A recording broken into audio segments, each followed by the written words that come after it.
Maï Parashat Drachim. Donc la Gemara demande c'est quoi le carrefour. Mais Faresh, le Rav Chizda, Zet Talmid Chacham V'Yamamita. Rav Chizda il explique que c'est donc le Talmid Chacham et le jour de la mort. Pourquoi?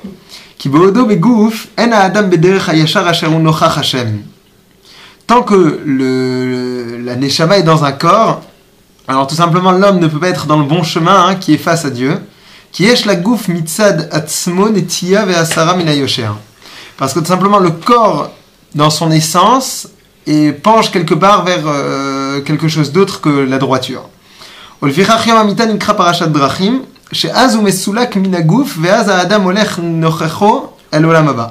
pour ça que le jour de la mort c'est considéré comme une intersection, à un moment un choix de chemin. Pourquoi? Parce que tout simplement c'est à partir de ce moment-là où la neshama va se séparer du gouf, du corps, et c'est pour ça que donc l'homme pourra aller vers son but qui est le Olam Haba. Rav Nachman bar Yitzchak zet talmid chacham v'yiratret.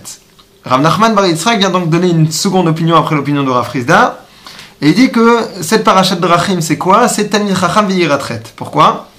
Donc le talmid chacham est la crainte des fautes. Ki yiratret ma'amido ala derech nochach Hashem mibli netia yamin usmol ad shedarko nochach Hashem itbarach.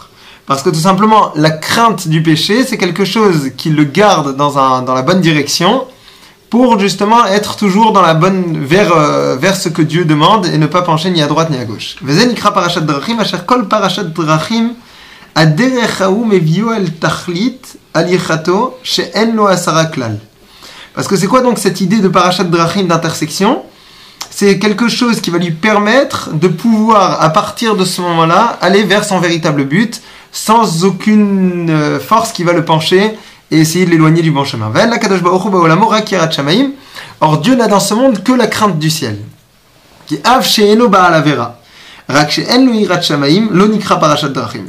Une personne, même s'il ne va pas fauter, même s'il ne s'est pas considéré comme un fauteur, tant qu'il n'aura pas cette crainte du ciel, il ne saura pas arriver à ce niveau-là qui s'appelle la parashat drachim, donc cette intersection.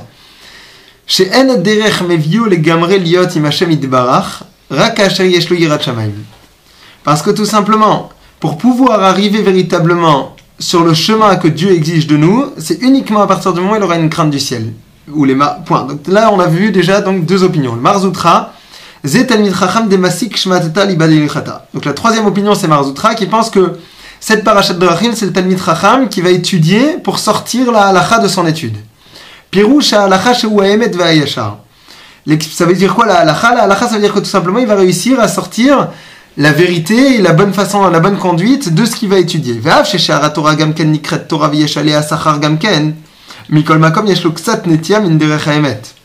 Et même le reste de la Torah, bien que ça reste complètement de la Torah à part entière, et qu'il aura bien évidemment une récompense comme une étude de la Torah, ça reste qu'il y aura quand même quelque part un éloignement, même infime, de la vérité, parce que tout simplement, c'est pas une étude qui emmène à une halacha. Aval talmid chacham demasik shmatata libad elcheta zaderech nikret parashat drachim, shehu nivdal umyuchad mishar drachim. Parce que justement, donc, ce chacham qui va étudier pour sortir la halacha de ça, va être considéré comme le chacham qui est complètement dans la bonne direction, parce que tout simplement, il essaye chaque fois de sortir la pure vérité de ça.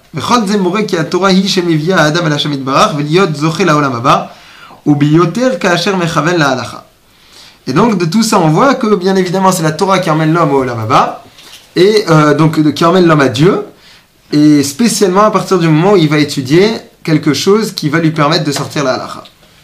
Très bonne traduction. Donc, ici on a trois opinions, et il y a deux pôles dans tout ce qui est décrit ici. C'est la notion, le concept de carrefour, d'intersection, de carrefour, et la notion de l'absolu face à des choses qui empêchent l'absolu. On va dire ça comme ça. Tu as la dimension de vérité absolue et des choses dans l'existence qui empêche le rapport réel à l'absolu.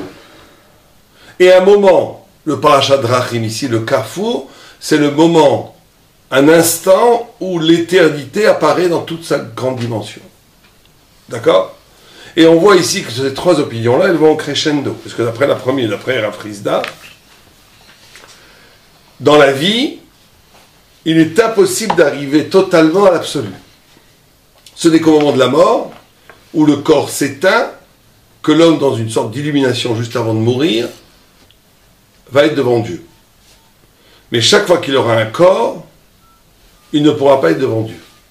Donc, premier principe, c'est tous les trois disent Talmud Chacham. Donc, la notion que l'homme devient lui-même un assoiffé de vérité, on pourrait dire ça comme ça. Talmud Chacham, c'est celui qui étudie la sagesse, étudie la Torah, étudie la vérité.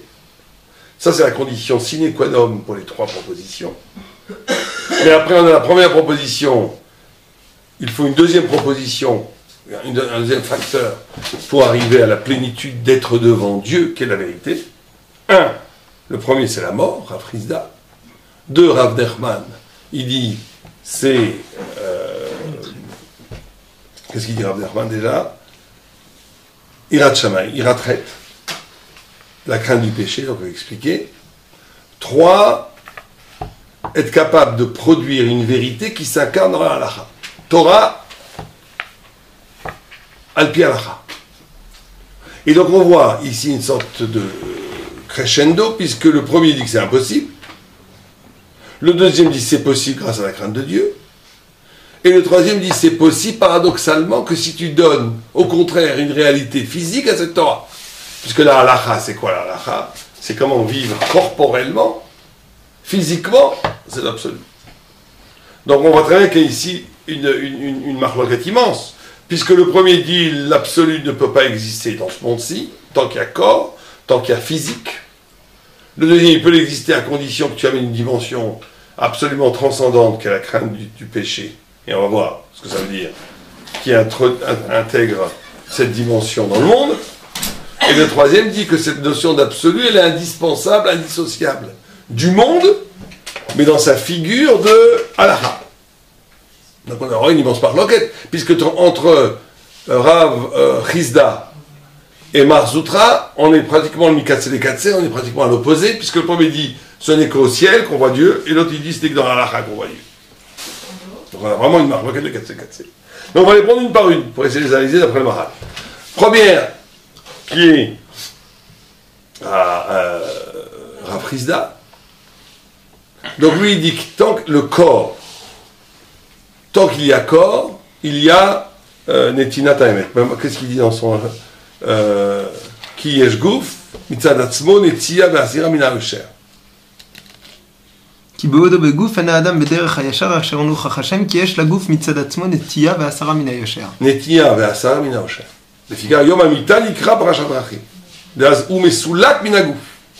ואז אדם הולך נכלא אל העולם הבא. Il arrive devant Dieu. עולם הבא, au monde futur. Donc ça veut dire qu'ici il faut penser à deux choses. D'abord, il est bien entendu que on ne peut pas penser que Rav Hizda pensait qu'un homme comme Moshe Rabbeinu, Avraham Avinu et les grands Rabbi Akiva ne sont pas été dans la position d'être devant Dieu de leur vivant, c'est impossible. Mais il y aurait cette notion de mourir un peu ou beaucoup pour arriver à la vérité.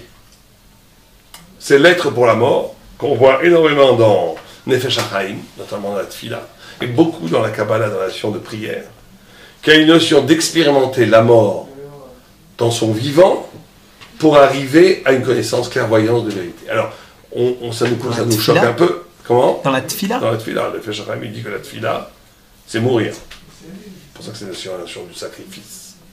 C'est mourir. Alors, justement, qu'est-ce qui meurt? Donc, la question qu'on a à se poser, qu'est-ce qui doit mourir? On sait très bien que la Torah n'est pas du tout une pensée mortifère.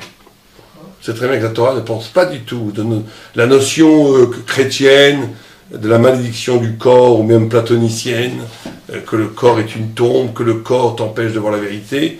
Il y a des milliers de textes dans la Torah qui te disent exactement le contraire. Qui te disent que c'est parce que la vie est là qu'il y a une possibilité d'accéder à des connaissances que même l'ange ne peut pas connaître. Il y a d'autres textes dans le Maharal qui disent qu'un ange ne peut connaître la vérité telle qu'elle. Alors que l'homme, ayant un corps, et par ce fait même qu'il y a déviance par le corps, cette vérité va être enrichie par toutes les réverbérations de la déformation que le corps donne.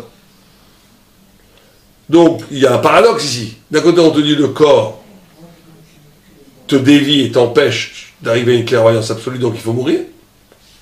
Et d'un autre côté, on te dit, dans énormément de textes, on combat cette vision païenne qui veut faire une dichotomie, une différence radicale entre la vérité et la vie, et qui arrive à une position mortifère, morbide, où l'existence serait le mensonge et la vérité serait la pure raison en dehors de l'existence qui est complètement anti-Torah. Donc comment déjà concilier, comment comprendre la prise d'âme? Qu'est-ce qu'il veut dire par là? Qu'est-ce qui doit mourir?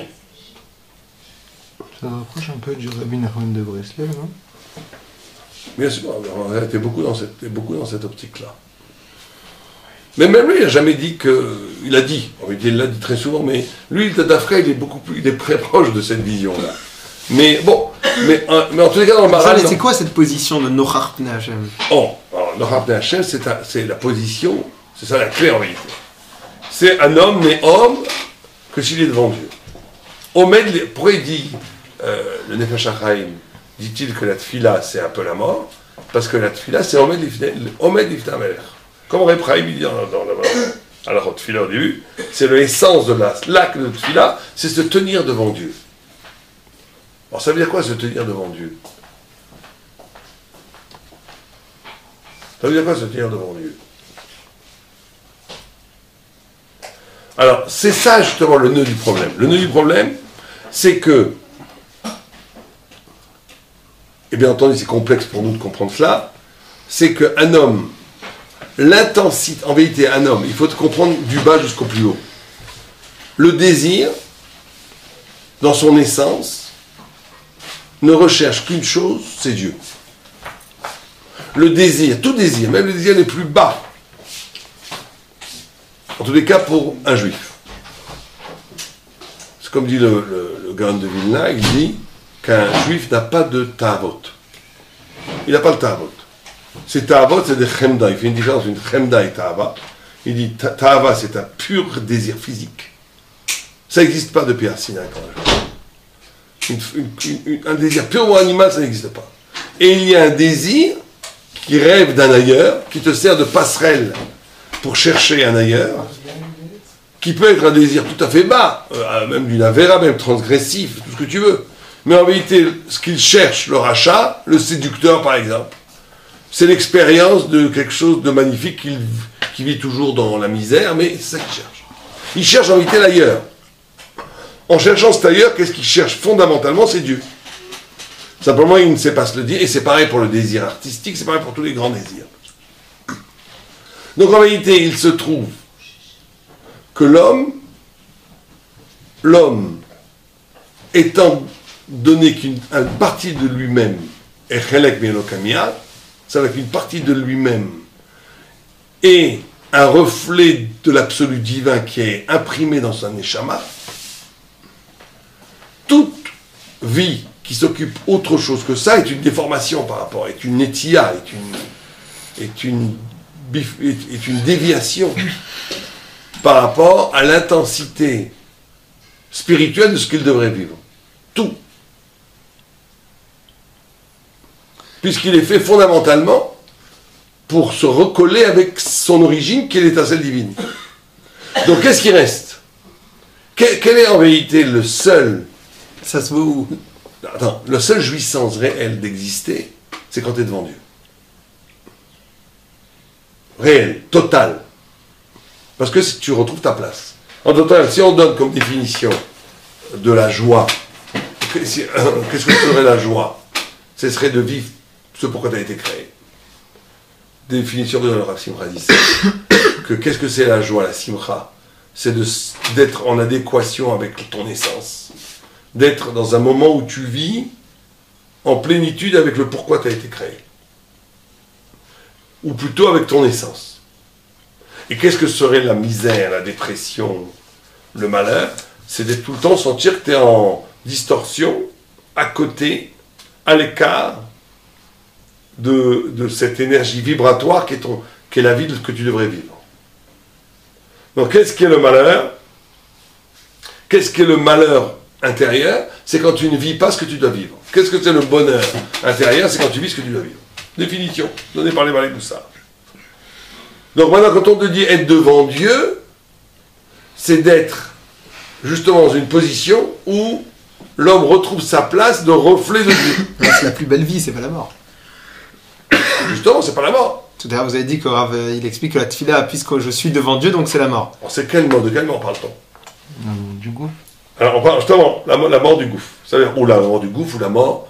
La mort de toutes les représentations existentielles Qui ne sont pas mon qui essence. sont oublieuses d'être devant Dieu. Alors, on pourrait dire ça comme définition. Tu as un projet super excitant de monter un collège, on va savoir quoi. Il y a là-dedans plusieurs pollutions qui sont de l'ordre de l'ego, de l'ordre de toi-même, de l'ordre même du truc sympathique, mais tu oublies Dieu. Tu oublies le véritable but de pourquoi est-ce qu'on fait les choses. Donc il faut que ça meure pour retrouver la pureté originelle du désir. Donc ce qui doit mourir, c'est les figures existentielles qui sont oublieuses d'être devant Dieu. Voilà, on ne peut pas le dire mieux que ça. Et donc le grand sadique, il est devant Dieu tout le temps. Quand il mange, il est devant Dieu. Quand il dort, il est devant Dieu. Toujours devant Dieu. Comme dit le Réma, le premier Réma dans le Rachel, qu'il y a une présence divine tout le temps. Alors, cette présence divine tout le temps, c'est pas juste une moussa, d'avoir cette conscience que Dieu te regarde. D'avoir cette conscience que Dieu te regarde, c'est de vivre comme un immortel. Et ça, c'est un grand principe. Est-ce qu'on est capable de vivre comme des immortels ou pas? Il faut être simple. C'est est-ce que ce que je fais aujourd'hui a un sens par rapport à l'immortalité? Est-ce que mes émotions, mes paroles, mes actes, mes pensées sont à l'aune de l'éternité ou sont à l'aune de l'éphémère? Il y a une très belle histoire que va raconter le mashguer de Koltora Raoudjensky de son père, qui était un overdok. Overdok, qui s'est initié un peu faux folle, puisque les gens mettaient des choux-fleurs sur la tête pour se faire honte, pour que les gens, pour travailler l'humilité, ils rentraient dans une pharmacie, demandaient des clous. C'est très connu. Pourquoi? Pour se faire honte. Bon, il y a plein de grands Slavotka était contre cette chita, parce que c'était contre le Kavod Adam, mais bon, il y avait comme ça une sorte d'extrême. Et il racontait qu'une fois son père est rentré dans le Bet Moussa, il y avait un Bet Moussa, et il disait Balabusto, Balabusto. Il criait contre le Balabusto. À la fin, il dit qu'est-ce que c'est que ce Balabusta? Balabusta, ça veut dire le Balabait en yiddish. Alors il disait très simple, il n'avait pas d'argent du tout, il était en grande pauvreté. Et le Balabait de son cheder qu'il louait à Novardok lui a demandé de payer. Il n'avait pas d'argent. Donc ça lui a fait une akamat nefesh, ça lui a fait un malaise de ne pas avoir l'argent de payer. Et il s'est dit, le malaise de mon âme, le trouble de me sentir mal, c'est éternel. L'argent que je vais payer, que je vais bien sûr payer, mais que je dois payer ou pas payer, c'est éphémère. Ça n'aura plus aucun sens dans 30 ans, dans 10 ans, dans 1 an, ou dans 1000 ans. Comment est-ce que je peux associer mon état mental à quelque chose qui est éphémère? C'est une destruction de l'humanité. Donc il s'est conditionné dans le Cheder Moussa pour dire Balabusto, mais tout ça n'a... Non, pour retrouver sa sérénité d'éternité. C'est ça mourir. Mourir, c'est de tuer en soi les postures quotidiennes, des angoisses, des sentiments, des peurs, des chagrins, même des joies, dont le noyau n'est pas l'éternité. Faire en sorte que sa sérénité ne puisse jamais être affectée par quoi que ce soit de mortel, quoi. Oui, ça c'est le résultat qu'on dit faire en sorte. Le résultat, c'est que tu n'es jamais affecté par des choses qui ne sont pas de l'ordre de l'éternité, parce que tu existes comme un éternel. L'homme a été créé à l'origine pour être éternel, c'est ça qu'il faut bien comprendre. La mort est un accident malheureux. Or, un tzaddik ne renonce pas à cette façon d'avoir été créé, d'être immortel. Ça veut dire que tu vis comme un immortel, tu fais des choses tu n'es intéressé à penser, à parler et à agir que dans la dimension de quelque chose qui sera éternellement là. Ce qui n'est pas éternellement là, il faut le faire parce qu'il faut le faire, mais ça ne rentre pas dans ta conscience. Donc, lui, il dit, la seule façon de retrouver l'absolu, c'est d'abolir toutes les postures existentielles qui ne sont pas devant Dieu. Tu les abolis. Et donc tu meurs, parce que tu meurs, parce que l'homme, de façon naturelle, Et ça devient presque mathématique, presque automatique. Chaque fois, il est formé par des pensées, par des paroles et par des actes qui sont dans la limite du mortel. Et donc, il faut tuer la part mortelle en toi pour trouver cette intensité d'immortalité d'être face à Dieu. Ça, c'est un frisda.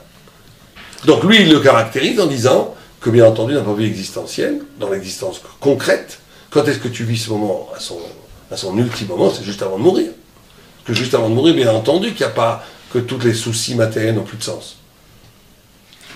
Et donc, si tu es Talmid Racham, c'est-à-dire que toi-même, tu t'es construit comme quelqu'un qui est intéressé par la vérité, et que tu arrives à un moment de clairvoyance complètement vidé des soucis de l'éphémère, tu arrives à ce qu'on appelle au carrefour, à Parashat Drachim, où tu es à ce moment-là dans l'illumination d'une voyance de la vérité en soi, qui est devant Dieu. Ça, c'est vrai que pour un vrai Talmid Racham. Bien sûr. Parce que sinon, c'est l'hécatombe, presque. Exactement. C'est vrai que pour le vrai Talmid Racham, parce que si c'est pas un vrai Talmid Racham, il va se jouer des films. C'est ça la connerie. Il va se jouer des films. Ça sera pas. Il va nier la vie pour créer une sorte de chose complètement factice dans son cerveau, qui est pas vrai. Le gars, il n'a pas été créé à l'image de Dieu. Si. Alors, le gars, il sera toujours dans un manque quelque part. Il pourra jamais atteindre la véritable joie. Je sais pas si un gars peut pas arriver à ce niveau, peut-être. À son niveau, 7 mitzvot général, s'il est fait, s'il arrive, pourquoi pas. Bon, ça c'est un autre problème, le gars. Mais le problème du gars, c'est la kedusha. Un gars, il peut être aussi spirituel que toi, même plus, au sens où il peut s'arracher à la matière. Le problème, est-ce qu'il peut donner un sens? Il aura du mal, peut-être lui, il arrivera juste avant de mourir. Il aura du mal à donner, puisqu'il n'a pas la Torah, une figure d'éternité à l'acte matériel. Ça, il aura du mal. Parce que la kedusha, c'est ça. La kedusha, c'est la racine d'être séparé. Parouche, comme dit Rashi. Ça veut dire d'être capable de faire un acte dont la racine essentielle n'est pas biologique, n'est pas égotique, mais est divine. Ça, c'est très très dur. Ça, sans la Torah, on ne peut pas le faire. Et pourtant, vous avez dit qu'au moment de mourir, dans un de vos cours, que c'est le moment où il y a le plus grand nombre de kfirot, tout ça. Bien sûr, puisque c'est à ce moment-là que le corps veut encore exister. C'est le Yetzirah. C'est à ce moment-là qu'il y a le plus grand nombre de kfirot, parce que c'est à ce moment-là le corps ne veut pas mourir. Alors comment le corps réaffirme son existence négativement? En affirmant des pensées à picorso, des pensées de kfira, pour comme protester de la mort. Maintenant on parle du Talmid Racham. Le Talmid Racham, à ce moment-là, il y avait un très grand rave un jour qui marchait, on l'entendait, je ne sais plus quel rave, c'était un Hassid, un Rebbe, qui disait, pourtant Moshe l'a fait, pourtant Moshe l'a fait. Il marchait, pourtant Moshe l'a fait. Et cet Talmid, on lui a demandé après, il a dit, non, parce que je vais bientôt mourir, et j'ai encore un peu peur de la mort. Et pourtant, Moshe, il a fait de ne pas avoir peur de la mort. Et lui aussi, il voulait arriver à ce niveau-là où il arrive dans la mort en pleine joie de clairvoyance. Sans aucune peur de la mort du corps. Parce que dès que tu as peur de la mort, ça veut dire que tu loges ton existence au niveau du corps, qui est mortel. On peut avoir peur du Chisaron sans avoir peur du corps, de la mort du corps. De ne pas avoir peur du... On peut avoir peur du Chisaron, du fait qu'on n'a pas, on va dire, exploité notre potentiel sans forcément avoir peur de la mort de notre corps. C'est pas forcément... la peur, elle n'est pas forcément du fait de s'arracher de la matière. Mais ça, je pense que ça, il est d'accord. La peur que tu ne sois pas parfait, même Yaakov Avinu l'avait. La peur de ne pas être parfait, oui. Mais ça n'enlève pas cette posture d'être devant Dieu. Tu es devant Dieu avec ce que tu es aujourd'hui. Bien sûr que tu as... Mais c'est pas de la mort dont tu as peur à ce moment-là. C'est la peur de l'Irat Shamaï. Tu as peur de ne pas être au niveau quand tu viens devant Dieu. Mais tu n'as pas du tout peur de la mort. Parce que si tu as vraiment une vraie Irat Shamaï, tu dois avoir peur aussi ici. Ton Chisaron, il n'est pas juste après la mort, il est aussi ici. Mais sauf que là-bas, on ne peut plus s'échapper. Bon, ça c'est le Dehors de Vilna. Le Dehors de Vilna, avant de mourir, il pleurait parce qu'il avait peur de la mort. Il prenait des tzitzit, il disait, aujourd'hui, avec un copec, je peux acheter plein de tzitzit là-haut, il n'y a plus de fini. Ça c'est vrai que ça existe. Mais c'est pas du tout contradictoire. C'est pas contradictoire. Ça c'est une dimension de dire, j'ai peut-être pas fait ce que je devais faire. Assez.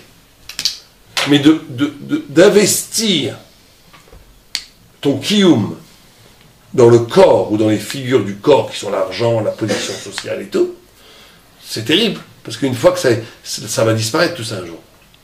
Ta position sociale, l'argent, même la famille, tout ça, ça ne va pas rester. Donc la seule chose qui reste, c'est toi et Dieu. Il n'y a que ça qui reste à la fin.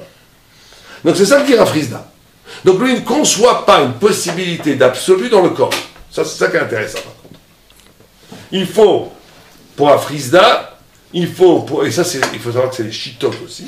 Il y a des chitotes. Même jusqu'à aujourd'hui, les chitotes, des gens qui sont plus dans le travail de l'ascétisme pour arriver à Dieu, des gens qui sont plus dans le... On sait très bien que je ne sais plus quel Rav avait passé le premier Pessah chez le Britzkerou, ou Raphaël de Brisk, je ne sais plus un des deux. Il a dit c'est terrible, les matzot étaient brûlés, chaque seconde on n'était pas sûr des tiotsé, il y avait une tension terrible dans la halakha. Et après il a passé chez un autre Rav, j'ai oublié qui c'était, je suis pas sûr que c'est sa mère rouge. Il a dit c'était génial, c'était la grande fête, les enfants, on mangeait de super matzot qui étaient super bonnes, pas brûlées, et c'était la belle vie. Et c'est évident que les deux sont deux façons de vivre la Torah. Et tu vois très bien ça dans les rabbinim, des rabbinim qui sont très ascétiques, très durs, et des rabbinim qui sont beaucoup plus bons vivants. C'est que, parce qu'il y a cette marloquette-là. Est-ce qu'on peut rencontrer l'absolu dans la vie? Alors tout le monde dit qu'on peut rencontrer l'absolu dans la vie, mais il y a une figure existentielle qui est l'annulation de tout ce qui est éphémère pour être que devant Dieu. Ça c'est Rav Frisda. Rav Frisda. Et la mort à Kiddush Hashem dans tout ça La mort à Kiddush Hashem La mort à Kiddush Hashem c'est autre chose, ça te dépasse complètement. C'est un srout. C'est pour ça que Rabbi Akiva va y prier pour ça. C'est un srout de... À un moment donné, tu es choisi comme le nom d'Israël. Soit tu meurs, tu donnes ta vie ou pour Dieu ou parce que tu es juif, un des deux. Mais cette nochach devant Hashem a du vivant déjà, ça veut dire juste avant la mort. Ça veut dire déjà dans la mort, c'est... Ouais. Non, c'est quelqu'un qui donnerait, qui mourrait en Kiddush Hashem, il court-circuite le travail. Il n'a plus besoin de faire le travail intérieur d'être devant Dieu. Il est devant Dieu parce qu'il fait un Kiddush Hashem. Donc même un Kidam, même quelqu'un qui n'est pas Talmid Chacham pourrait y arriver. Alors quelqu'un qui est mort parce qu'il est juif, il est lavé de tous ses péchés parce qu'il est mort à cause du nom d'Israël. Donc il échappe à tout calcul personnel. Il est dans une dimension de... Alors que toute sa vie, toute sa vie, il a été nul. C'est un srout. C'est un srout. C'est un srout comme quoi, par exemple? On ne sait pas pourquoi le grand-père, ça va pas, la grand-mère qui a prié pour que son petit-fils aille au Lamaba, j'en sais rien. C'est des srouts qu'on ne comprend pas. Il a donné une zdaka une fois. Si Vadaï va au Lamaba sans... Vadaï, celui qui meurt parce qu'il est juif, Vadaï va au Lamaba. Sans passer par là. Ouais, même s'il écrit le ligament. D'accord? Donc ici, qu'est-ce qu'on dit? C'est parce que son corps tout entier a exprimé le Kiddush Hashem, quoi. Oui, mais quelqu'un qui est tué, même parce qu'il est juif, il lui a rien fait, lui. Dans un attentat, quelqu'un qui est tué parce qu'il est juif, il n'a rien fait. Ça reste le même pécheur avant et après, mais il est complètement lavé de ça parce qu'il est mort comme Israël, pas comme Joseph. C'est plus Joseph Ben Guigui qui est mort, c'est Israël qui est mort. Donc il porte en lui la lumière d'Israël. C'est un srout incroyable. C'est un srout. D'accord, donc ça c'est Rav Frisda. Vient Rav Nachman, et lui, bien entendu, dans une tentative d'être rolek avec Rav Frisda. Il dit, on peut, dans la vie, transfigurer l'existence d'être devant Dieu grâce à Irat Hashem. Irat Achet, pardon. Irat Achet. Vous voyez ce qu'il dit? Rav Bar Yitzhak, Zet Amitracha, Irat Achet, Virat Chet. Zeirat Chet, Ma'amado al derech nochach Hashem. מבלי נטייה בימין ושמאל. זה פרשת דרכים. אשר כל פרשת דרכים, הדרך ההוא מביאו אל תכלית הליכתו, שאין לו 10 כלל. ואין הקדוש ברוך הוא בעולמו רק יראת שמיים. Donc il dit, même si quelqu'un n'est pas balavera, si quelqu'un ne fait pas d'avérantes, du tout, mais il n'a pas de crainte de Dieu. Pourquoi il ne fait pas d'avérantes? Il n'a pas de crainte de Dieu, j'en sais rien. Il n'a pas de crainte du péché. Il a été élevé comme ça. Ça ne se fait pas chez nous. Et les gens vous disent, ça ne se fait pas chez nous. Pourquoi on ne mange pas du cochon? Ça ne se fait pas chez nous. Pourquoi on ne fait pas d'achonara? Ça ne se fait pas chez nous. Bon, parfait. Heureusement, il a une bonne éducation. Mais s'il n'a pas la crainte du péché, il ne s'appelle pas être devant Dieu. Et le texte va jusqu'à dire que Dieu n'a dans ce monde-ci que la crainte de Dieu. Que la crainte du péché. Alors c'est quoi ça, cette crainte du péché? C'est quoi? C'est quoi cette crainte du péché qui est capable de laver, de t'épargner, de te mettre dans une situation où il n'y a aucune déviation, ni à droite ni à gauche? Pourquoi d'abord il ne dit pas la crainte de Dieu? Pourquoi il dit la crainte du péché? N'oublions pas que Rav Nachman, qu'est-ce qu'il veut par rapport à Frisda? Qu'est-ce qu'il veut? Savoir est-ce qu'on peut le retrouver dans la vie ou pas? Oh, Le problème, c'est qu'à la fin, il revient lui sur Yirat Shamayim. voilà. Il dit Ve'en l'akadosh baruch hu ba'olamo rak Yirat Shamayim à la fin. Ouais. Il part de Yirat Chet. Tu as raison. Mais pourquoi il part de Yirat Chet? C'est finalement être devant Dieu sans arrêt. Pourquoi? Avoir peur de la déviance plutôt. J'ai peur du péché, d'accord, parce que je ne veux pas aller en enfer, mais bon. Donc ça veut dire en deux mots que je sens qu'à un moment, il y a Dieu qui est en train de gérer le monde.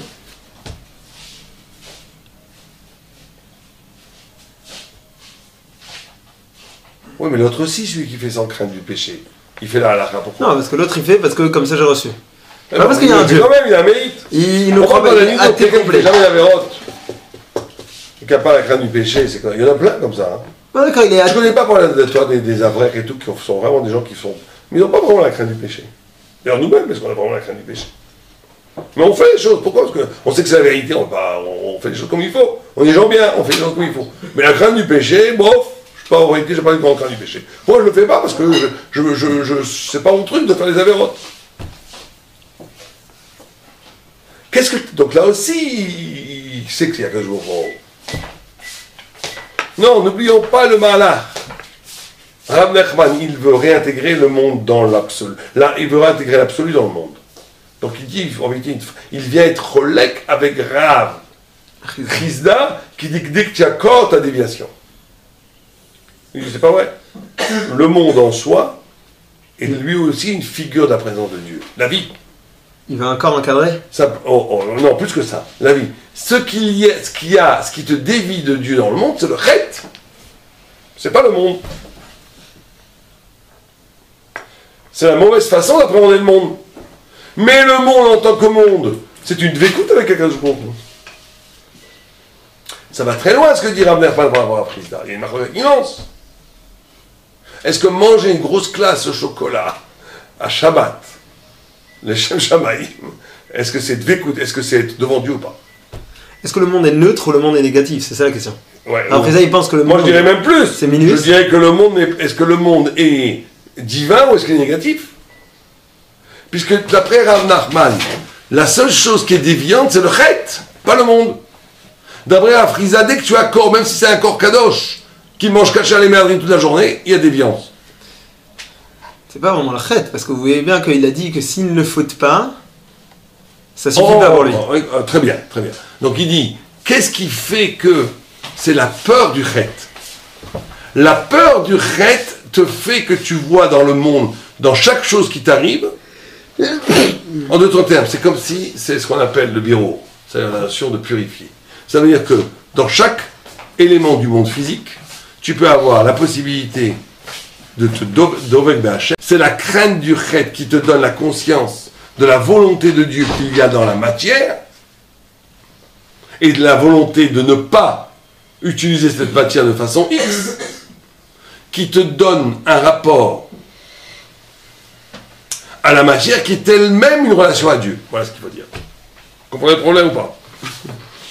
La crainte du chet, la peur du chet, c'est de comprendre que dans chaque événement, chaque figure, qu'elle soit alimentaire, orale, du désir de l'autre, tout ce que vous voulez, il y a une face, je ne veux pas dire satanique, mais presque satanique, négative.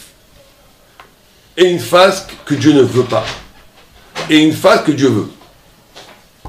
Et que cette crainte du péché te donne cette conscience de l'épreuve dans chaque relation qu'il faut vivre de façon positive et pas négative. Et donc c'est la crainte, ce n'est que la crainte du chet qui te donne la vraie relation à la matière et à la vie, pour que cette relation à la matière et à la vie te mette devant Dieu. Mais elle passe par la matière et la vie. Pas besoin de la mort. Non, pourquoi il y a la mort? Comment? Pourquoi la mort existe alors si quelqu'un fait la retraite? Parce qu'il a déjà accompli son temps, qu'est-ce que la mort rajoute à la fin? Non, pourquoi la mort, c'est encore une autre question. Ça n'a aucun rapport avec ça. Pourquoi la mort? C'est à cause de la Rishon, c'est à cause de la finitude, etc., etc. Mais là, il te dit qu'est-ce que c'est être devant Dieu? Comment on arrive à être devant Dieu? Alors là, il a dit, on arrive à être devant Dieu en annulant tout ce qui est physique. Ou plutôt tout rapport physique qui investirait dans l'éphémère, qui ne serait pas une traduction d'éternité devant Dieu. Ça, c'est Rav Hizda. Il y a Rav Nara, il te dit non. Dans l'éphémère lui-même, tu peux avoir une relation éphémère avec Dieu, qui est magnifique aussi, qui est la vie. Simplement, il faut qu'elle soit alimentée par la crainte du péché, cette relation. Pourquoi la crainte du péché est constitutive du rapport à la matière? Parce qu'il te fait subir la liberté de l'épreuve du rapport à la matière, que dans chaque matière, il y a une volonté positive et une volonté négative. Quand tu t'accroches à la volonté positive et négative, tu es avec Dieu. Mais tu réintègres le monde. Tu n'as pas besoin d'anéantir le monde. D'accord? Alors, regardez ce qu'il dit sur celui qui fait les mitzvot sans crainte de Dieu. Quel est le problème? Donc, ta question. Ouais, c'est son problème. Allez, relis. Où est-ce qu'il est? Qui ab she'eno ba'avera, hak she'eno yirat shamayim, lo nikra parashat drachim. She'en adeh mideh legamre, liot im Hashem, idbarach. Hak asher yesh lo yirat shamayim. Donc il te dit legamre, c'est-à-dire que celui qui fait pas de mitzvot, d'averot, il est proche d'Hachem aussi. Mais il ne t'amènera pas legamre. Il manquera et le legamre, quand on parle de l'absolu, c'est des mondes. Parce qu'il n'y a pas cette Shila Dura.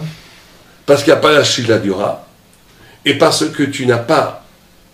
En d'autres termes, la crainte du péché, c'est la volonté de Dieu qu'il y a dans la vie. Et donc, elle transfigure la vie.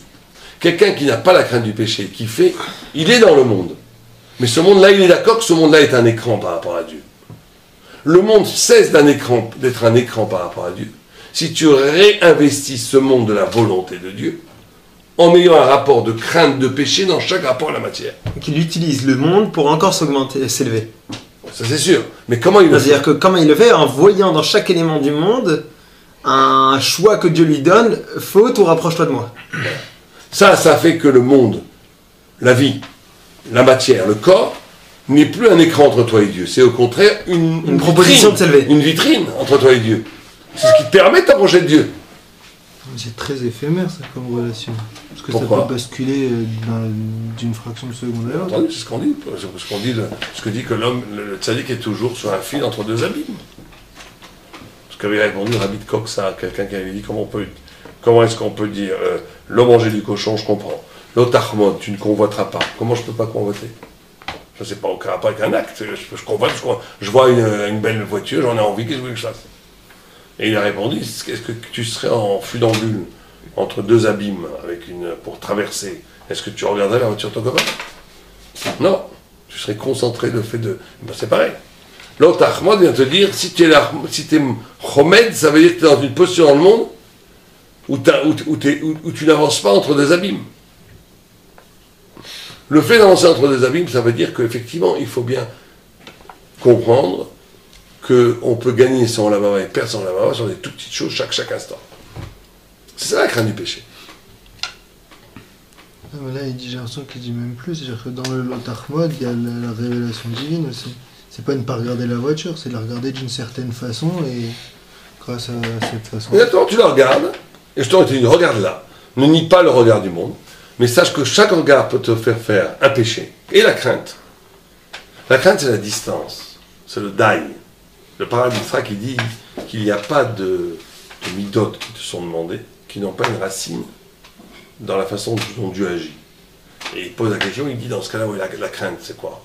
Et où est la source métaphysique de la crainte? Dieu ne craint personne, par définition. Donc où est-ce que c'est la crainte?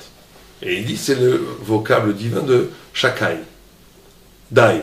Donc Dieu, à un moment donné, il pouvait exprimer sa puissance de façon infinie. Il a dit au monde, arrête-toi, il a fait que l'univers est limité, il n'est pas illimité. Il aurait pu créer un monde infini, un univers infini. Il a créé un monde, il a dit Dai au monde. Cette notion de Dai, c'est la racine métaphysique de la crainte. Parce que la crainte, c'est quoi? C'est de dire Dai. Ça veut dire de dire, là, je ne m'approche plus, c'est plus pour moi. Là, je ne vais pas. Pourquoi tu ne vas pas? Parce que ça serait me perdre. Plutôt perdre ma relation à la vérité, à Dieu, etc. Ce serait perdre mon éternité, ce serait perdre mon moi. Donc la racine métaphysique de la crainte, c'est de comprendre que quelque chose n'est pas pour toi. D'avoir peur, de sombrer dans quelque chose qui va t'arracher à ton essence. Quand tu es dans cette relation aux choses, tu t'ouvres une perspective d'être devant Dieu parce que tu réintroduis dans le monde humain la volonté de Dieu. Ça, c'est un Nachman. C'est clair? Maintenant, vient Marzoutra, troisième proposition, et Marzoutra, alors lui, il dit des choses bizarres. Parce que lui, il te dit que même dans l'étude de la Torah elle-même, tu peux avoir une déviation si ce n'est pas Alibédi il-Khata. S'il n'est pas Masik, Alibédi il-Khata, ça ne s'appelle pas le moment du carrefour du rapport absolu à Dieu. Ça, c'est bizarre quand même, non? Dans les chivotes, on fait que leur nez en ioun pour jamais Alibédi il-Khata. Qu'est-ce qui arrête de si extraordinaire d'étudier Alibédi il-Khata? Au point que c'est le lieu de l'absolu dans l'existence. Qu'est-ce qui arrête de si extraordinaire? C'est un verrou. Quand? C'est un verrou entre ce qui est vrai et pas vrai, quoi. Ce qu'on se permet de dire parce que ça n'a pas d'ashlacha et ce qu'on est obligé, ce qu'on peut plus dire parce qu'on sait très bien que si on dit ça, ça va avoir une ashlacha sur notre vie. C'est que non seulement tout à l'heure Nachmani disait que dans chaque situation je dois voir la proposition que Dieu me fait d'utiliser ou pas l'utiliser, il dit encore plus, il dit que je dois regarder dans le monde qu'est-ce que je vais pouvoir utiliser pour m'élever vers Dieu. C'est-à-dire que je dois prendre cette Torah et regarder comment je vais l'appliquer techniquement dans ma vie, dans mon quotidien, pour pouvoir donc faire en sorte que le monde que je suis en train de vivre va me permettre de me rapprocher de Dieu. Ouais. Mais pourquoi ça serait d'Afka Alibédi il-Khata? Tu peux te rapprocher de Alibédi Dieu. il-Khata, c'est une action. En étudiant en Chumash, tu t'approches de Dieu. En comprenant des choses, tu t'approches de Dieu. Mais je suis pas en train d'utiliser le monde. Pourquoi uniquement avec mon utiliser le intellect. monde?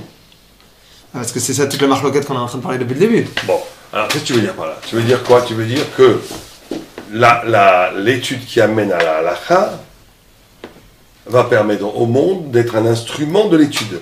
Et donc va être englouti dans l'étude, donc va devenir Rouhani. Donc le monde entier va devenir Rouhani. Donc bien sûr, il y a ce crescendo. Parce qu'un, il dit l'absolu, il n'est pas dans le monde.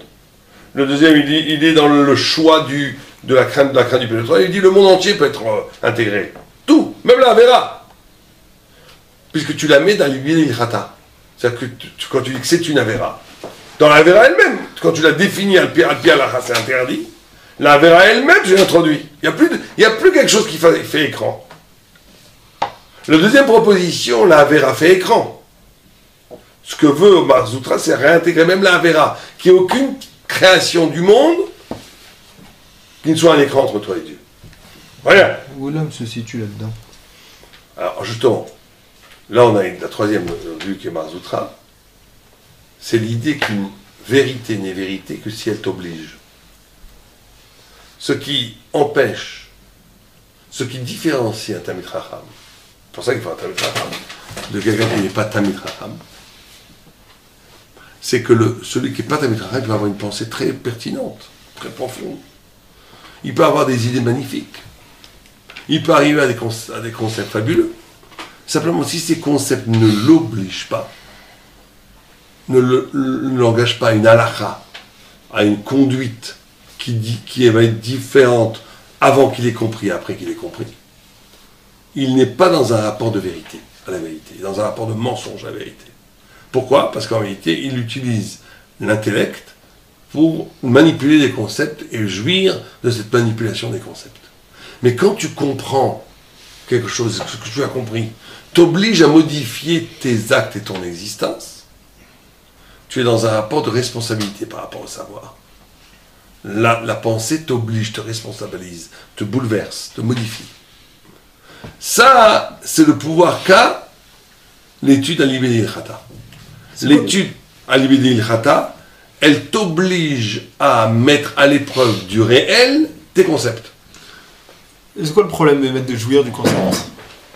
Il n'y a pas de problème, tu as le droit aussi d'étudier. Mais Pourquoi je suis dans le mensonge? il y a déviance, il y a un petit peu de déviance. Qu'est-ce qu'il dit il dit celui qui n'est pas à l'Ibédi il-Khata, il y a un grand mérite d'étudier la Torah. C'est pas mal. Mais comme il y a pourquoi? Pourquoi dès que ça Parce que comme c'est la liberté de penser, tu as le droit de penser, de réfléchir, c'est la liberté de penser. Tu as le droit de ne mettre pas le pèse sur le chien, de faire tous les piles que tu veux. Mais c'est pas encore le émet absolu parce que tu aurais pas. Est-ce que tu mettrais ta vie sur l'idée que tu as dit dans le Tosfot? Pas évident. Tu as un mérite de dire ce que ton chat dans le Tosfot est comme ça. Mais tu mettrais ton argent là, tout ton argent dessus que si c'est faux? Pas pas évident. Dans la mesure où tu n'as pas de responsabilité encore. Or, quand tu arrives à libérer le khata, tu es obligé d'assumer ce que tu dis. D'assumer ce que tu dis, c'est un rapport absolu à la vérité. Quand c'est pas libérer le khata, tu n'es pas obligé d'assumer ce que tu dis dans les faits. Donc il y a une éthique. Le fait même d'avoir cette liberté, c'est une éthique par rapport à Emet. Et d'après Rav Chizda et Rav Nachman, donc l'intellect est suffisant. Non, d'après eux, d'après Rav Nachman, rien n'est suffisant. Même ça, c'est pas suffisant. Il n'y a que la mort qui est suffisante. C'est l'annulation de toutes les d'après Rav Chizda. D'après Rav Nachman, il faut la crainte de Dieu. C'est la crainte. C'est pas la libération de l'Ilchata ne sera pas suffisant pour arriver à l'absolu. Chacun amplifie là, et Marzoutra, ça sera la Alibé de Ilchata. On voit quand Moïse, il a voulu parler, il a voulu recevoir la Torah, les anges ont voulu discuter avec lui. Il n'a pas voulu y aller. Pourquoi il n'a pas voulu y aller? Il a eu peur d'être brûlé par leur haleine, dit le Midrash. Qu'est-ce que c'est d'être brûlé par la haleine? Alors Dieu lui a dit, pour le qui c'est à Kavod. Vous connaissez le Midrash? Je pense qu'il sait à Kavod. Il répond-leur, il a dit, vous n'avez pas le tir ça. C'est quoi ce Midrash? Explique le Maral dans un autre endroit, il dit, la haleine, le fait, il était persuadé, Moshe, d'être brûlé par les anges. Pourquoi? Parce que les anges, ils sont dans la vérité absolue. Or, le fait que j'ai la possibilité qu'un homme, je suis un homme, et qu'un homme a la possibilité même de mentir, même si Moïse n'a jamais menti, et il ne mentira jamais, le fait même que j'ai la possibilité de mentir, cette liberté, aux yeux des anges, ça me rend déjà quelqu'un que je dois tuer, qui ne doit pas exister. La possibilité même de mentir face à la vérité, c'est un mensonge. Donc quand tu es dans une Torah qui n'est pas à libérer le Khata, tu te donnes la possibilité de réfléchir à droite, à gauche, très bien. Tu as un stra, c'est magnifique. Mais je dirais presque que cette Netia du Hémet, elle est nécessaire. Il y avait une fois un maskil qui a voulu Marguise, le rabbi de Cox. Il a voulu l'énerver. Il a dit, vous dites, vous dans votre Torah, que chaque chose a quelque chose de bien. Il a dit, ouais, il y a toujours quelque chose de bien en tout. Puisque tout est créé par Dieu, donc tout a un sens, donc il y a du bien partout. Il a dit, alors, et qu'est-ce qu'il y a de bien dans la picorsoute? Dans l'hérésie, qu'est-ce qu'il y a de bien? Oh, il a répondu, mais l'hérésie, c'est une des choses les plus importantes du monde. Pourquoi? Parce que c'est sans hérésie, il n'y aurait pas de limoud. S'il n'y avait pas ces nétia de l'hérésie, il n'y aurait pas de limoud. La preuve, c'est que la Gemara, elle dit, Tana Manale. Le Tana, d'où c'est-il cela? Si tu es un chassid choté, elle dit, tu poses pas une question, qu'est-ce que ça veut dire, Menahanimile les Tana? D'où est-ce qu'il savait ça, le Tana? C'est le Tana Kadosh qui dit, tais-toi. Il faut une chutzpah, une insolence presque hérétique à la racine, pour poser une telle question que la Gemara elle pose.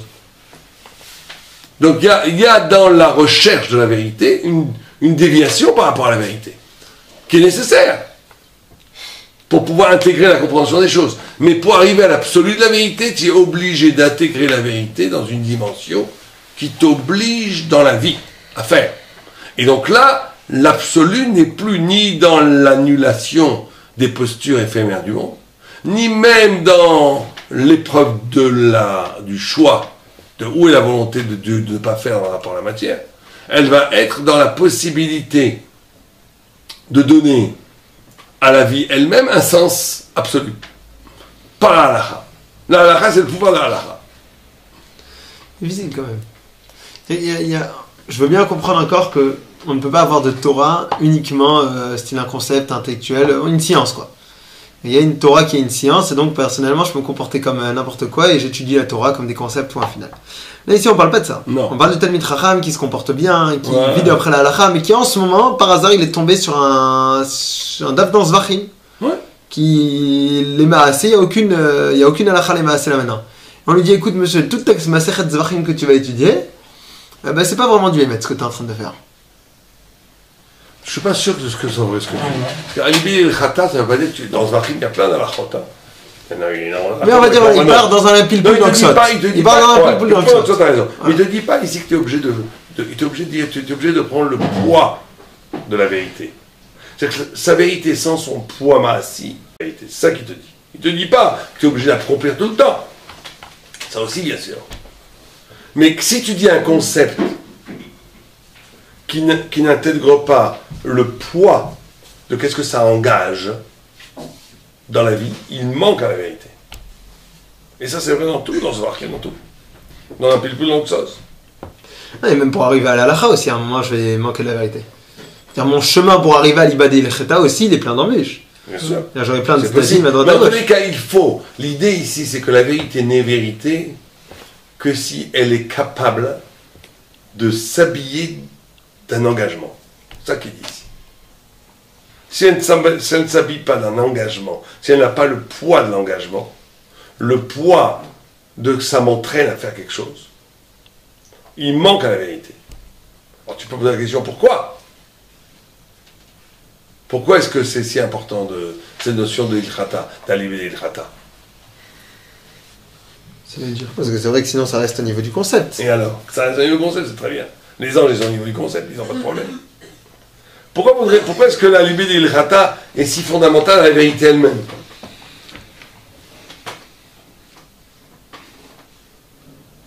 Pourquoi c'est si fondamental à la vérité elle-même? Bon, c'est un jaugeur aussi. Parce que si je suis prêt à parier ma vie dessus, alors probablement que je suis vraiment arrivé à la conclusion que c'est la vérité. Bon. Oui, mais c'est plus que ça. C'est parce que toute la raison de la création, d'après le Maharal et d'après le Harizal et d'autres, c'est justement de pouvoir de faire rentrer la lumière divine le plus loin possible dans la matière. C'est ça la supériorité de l'homme par rapport à l'ange.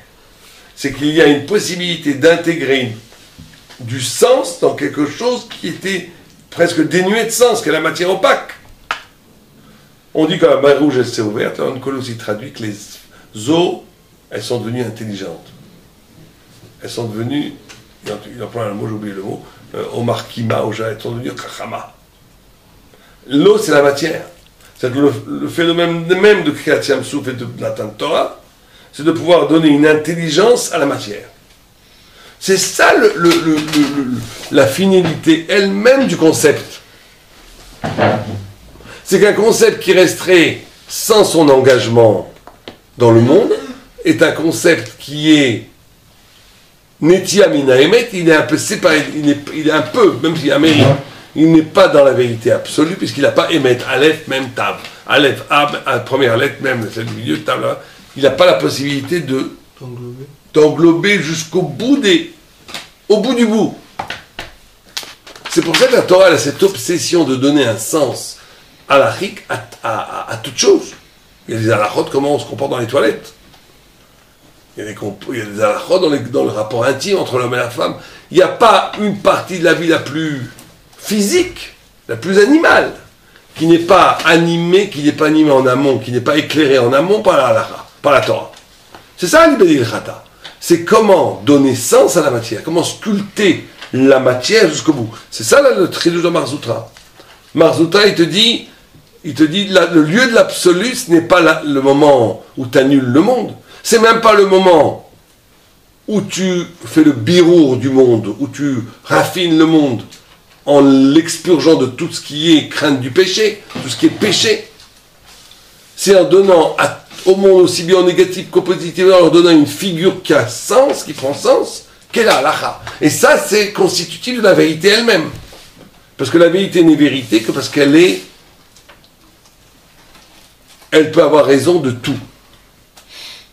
Non, ça veut dire que on peut rester les mêmes hommes avec les mêmes envies et tout ça. Si on arrive à être méchabet toutes nos envies et toutes nos machins avec ce qu'on étudie, on a... Au contraire, plus tu as de désir, plus tu vas devenir ta mitraham. C'est-à-dire que plus quelqu'un a du yatzera, plus il peut devenir fort. C'est connu ça. Il est complètement dans l'autre côté de Rafrizda et... Ah mais complètement, il y a une marque massive ici. C'est une marque terrible. C'est plus une marque terrible, c'est les plus grandes marques que j'ai jamais vues. C'est une marque où elle a le lieu de l'absolu dans la vie. Est-ce que le lieu de l'absolu, elle est dans l'anéantissement des figures inférieures de la vie? Est-ce qu'elle est dans le birour de la mitzvot ou est-ce qu'elle est dans la mitzvot elle-même? Du moment que tu l'as fait à l'ibé d'ilchata. Tu lui donnes un sens à la vie. Tu sculptes la vie. Les deux premiers, on va dire, ils avaient plus ou moins le même thème global. C'était l'annulation du mal qu'il y a dans le monde. Pour lui, il intègre le mal, c'est-à-dire pour lui tout est... Il faut le faire. Hein. À l'ibé d'ilchata, c'est pas que tu manges du cochon. C'est que tu ne manges pas du cochon, mais en ne mangeant pas du cochon, tu dis c'est à halakha, Le cochon lui-même devient un lieu de révélation. Et Et d'ailleurs, mon envie du cochon, elle devient aussi. Bien sûr. Si tu es... Mais bon, après, il y a des niveaux. Hein. Oui. Ça dépend. Il y a un mérite de faire, il y a un mérite d'être. Il y a un moment donné où, plus tu grandis, plus ton ça raffine. mais dans l'irrétraite aussi, c'est aussi avant la matière, je fais un choix. Ça veut dire, c'est vrai qu'il n'y a pas de. Que je vois pas trop la différence avec le livre d'irrétraite. C'est pas du tout la même chose. Dans Iratret, ça veut dire que le lieu de l'absolu, il n'est pas dans la définition du réel. Il est dans le fait que je sélectionne dans le réel les choses qui sont en accord avec la volonté de Dieu. Donc tu n'as pas, à ce moment, le lieu de l'absolu n'est pas dans la façon de sculpter la totalité de l'existence. Il est dans le bureau. Chez Marzoutra, la totalité de l'existence est susceptible d'être un lieu de rencontre entre toi et Dieu. Donc c'est très très différent. Et pour Rav Rizda, c'est encore plus petit, ce n'est que le moment de la mort, que tu peux actualiser à chaque instant de la vie, mais c'est le moment de la mort. Donc on a vraiment ici presque de l'évanescence qui est Rav Rizda, du Birour qui est Rav Nachman, et la totalité qui est Marzoutra. Donc on est vraiment une immense marloquette. Immense marloquette. Bon, on va arrêter là parce qu'on va essayer de respecter les heures, parce qu'après c'est trop long.